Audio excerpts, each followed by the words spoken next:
They're side by side, a battle for the ages to the tape. Jackson Spencer by 2/10 wins it.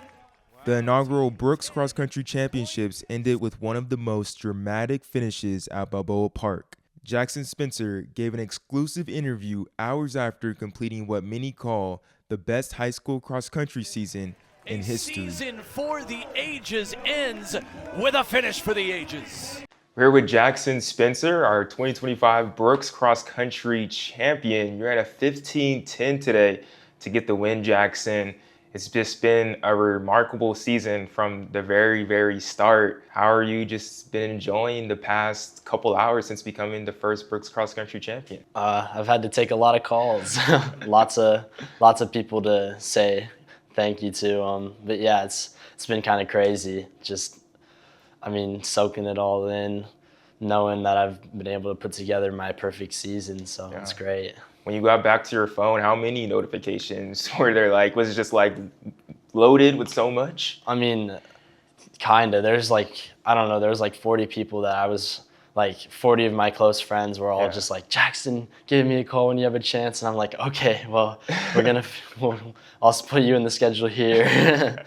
But yeah. It's crazy because you did this sort of thing kind of last week, or does this one feel a little bit just different in totality? But last week, NXN, it's kind of sort of similar. They're polar opposites. NXN with the wet, muddy, more flat type of race, and then this one with the dry but hilly one. It's just super cool to see who can perform well on what their strengths are and on the different courses. So it's interesting to be able to just see how it is, And your season really fascinates me for that aspect, the way that you're able to win last week compared to this week, and even just the beginning of the season.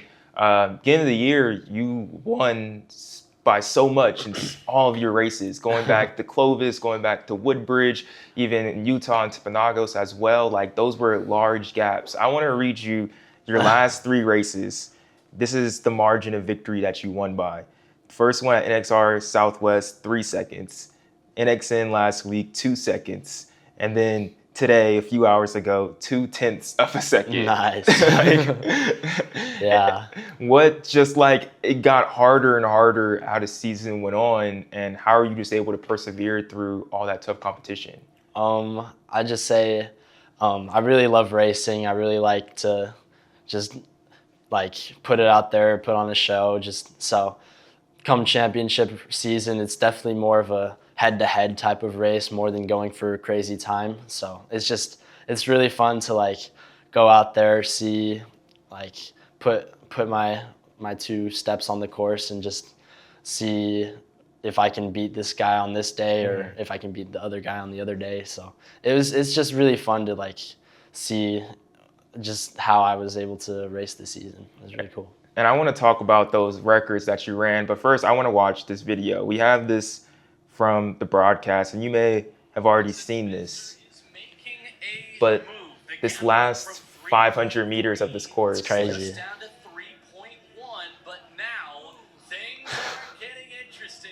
Oh man. What are you thinking at this moment? I was thinking just catch Marcelo, make your move. But yeah, I did make my move, me and Marcelo. Marcelo just stuck on me. I was able to yap the rest of everyone. But yeah, Marcelo, he just became a different animal in that one. So it was so fun. It was great.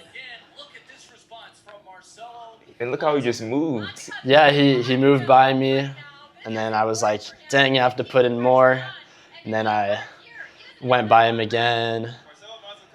And then I thought I had him because with 200 to go, I looked back, he's 3 seconds behind me from what I saw. And then all of a sudden he came by me and I was like, what?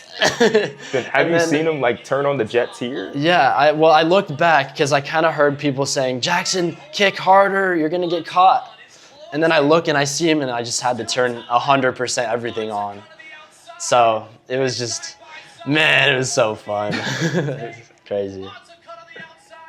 Ooh. And then I hit the tape and I was like, yes, I did it. Just finally, finally.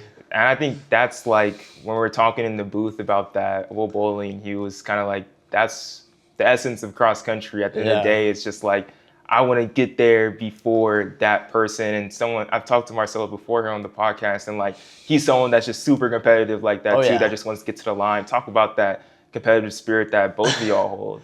I mean, it's something that every great runner has, just loving the race aspect of the sport. And like, I mean, times are great. I love getting a good time, but at the end of the day, what I enjoy most is being able to push myself against these other kids, just being able to push really hard against like others, and it's just like, it's raw and it's just sick, you know. It's so cool. Marcelo Montacon, Caden Leonard, Johannes Van Meerten, Yeah. Sean Fries.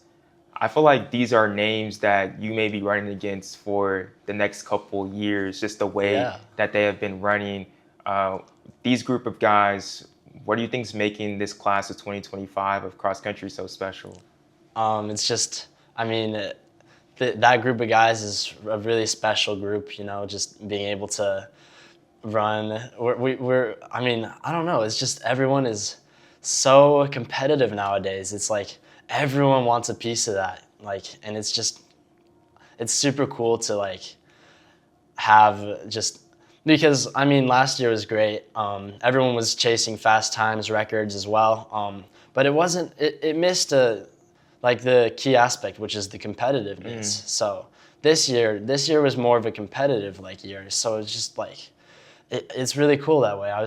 I'm super happy that like everyone that steps on that line wants to win, and it's whoever can really throw it down is the one that actually gets to win. So, and then yeah, it's just wild. So Yeah. I'm super excited. And you showed that you really wanted to win that day. I saw a video of your coach, Doug Souls, after NXN, and he said, like, the only way to, like, you can either outrun Jackson or you can outkick him. And Marcelo almost did. but he said, good luck. Yeah. Good luck. It's just such a hard thing to do.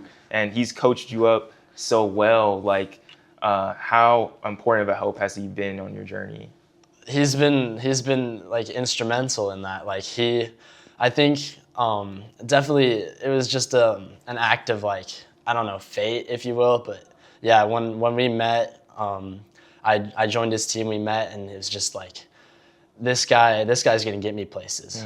And I just felt like we had the same mentality. Like we were cut from the same feather. Like that guy wants to win stuff. I want to win stuff. And I just figured we're an unbreakable duo. So it's really come to fruition. It's just super cool that way. When you guys did meet, did you already have a history of running cross country, or where did that start, of just like running just in general, not just cross? I started just as like a fun thing in my 6th grade year of like middle school. So it was really cool there was a time trial that the school was holding, and then the top 7 got to be on like the cross country team. And I was this little 6th grader running against all the 8th graders, and I was like, wow, this is so fun. And then I actually got 7th, which is really, that's where it sparked my interest into running, was being able to place high in a group of kids way better than me. And I was just like, okay, might as well go for this. I'm good at this. So, and then yeah, it's just every subsequent year I've gotten a little better, and just it's been able to come to fruition here with being a national champion. You know, Yeah. It's super cool. Was there a moment when you started to really think that, like, man, maybe I could be a national champion? Maybe I could, like, break these records that I've always wanted to chase? Was it a workout? Was it? When I got 7th at NXN last year, that's when I realized, Jackson, you're actually nationally competitive. Like, I went into that race hoping for an All-American spot, but yeah, I got top 10 there, and I was like, whoa. Next year you could really be chomping at the bit here. You could go after all these things. And then, yeah, going into this season, I had a really good time trial, and I was like, you know what? I might as well set these huge goals. And yeah, I carried them out, and it's just super cool. I'm sure that just takes such a big discipline and like support from everyone around you. Even all these friends that were calling you, it's just so much support. But that family that's around you, I've seen them they were like, I think they were right there after you finished, like literally moments after you threw up, they were there to like console you just a little bit. What were those moments like with your family since winning this championship? Yeah, it was great that they were able to come here and watch me and support me, especially my coaches, my mom and my sister. They both came here and it was super cool for them to be able to just be here and support me. And I don't know, I went over, gave him a hug. He said, yes, it's done. We finished it. Yeah, and my coach was really cool as well. He came up to me a little later than that when everything was kind of settled down. And he's just like, Jackson, you've done it. You did what you set out to do. And then, yeah, so we're going to take a couple days of rest, and then we're going to go ramp it back up for Worlds. So it's going to be sick. Yeah, and I feel like that's been like your mission all year to kind of Yeah. like represent the world team, go down to Florida. And I saw in the interview you're shooting top Yeah. 10, really be competitive there. What is it to where you have the confidence to say stuff like that and to really just like push yourself to that limit that like, man, I could be top 10 in the world? I mean, it's just it's crazy to even think about that I've set these goals. But I mean, ever since I was little, I had a history of setting huge goals that I just wanted to accomplish. And then every time I would hit that goal, I'd be like, okay, what's the next big thing? Mm-hmm. And then so it's just kind of, yeah, like it's culminated into a high place finish or at least a goal for a high place finish at Worlds. So it's really cool to be able to be a person that can like set such big goals, and hopefully I can achieve them, And what do you think it's going to mean to you to like represent with like USA across your chest? It's so cool. I'm so excited to represent, like to have the USA jersey. Even that in itself is like an accomplishment, in my opinion, just having that jersey. So it's really cool.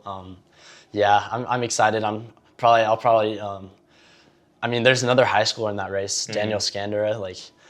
So I'm really excited to go with him. And then the rest of everyone they all seem like cool guys as well. So it's just gonna be super cool to be part of that team. And then we're all gonna be representing the USA at Worlds. So it's gonna be super fun. And this weekend has been super just cool, I bet, for you with all the gear that you got in and winning national seriously. championship, hanging out with the best guys in the country just in general. As we start to wind down, just what's been the highlight of this weekend besides that race that just happened?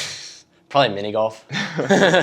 We had a group of like me, Aiden LaRue, Sean Fries, Noah Bontrager.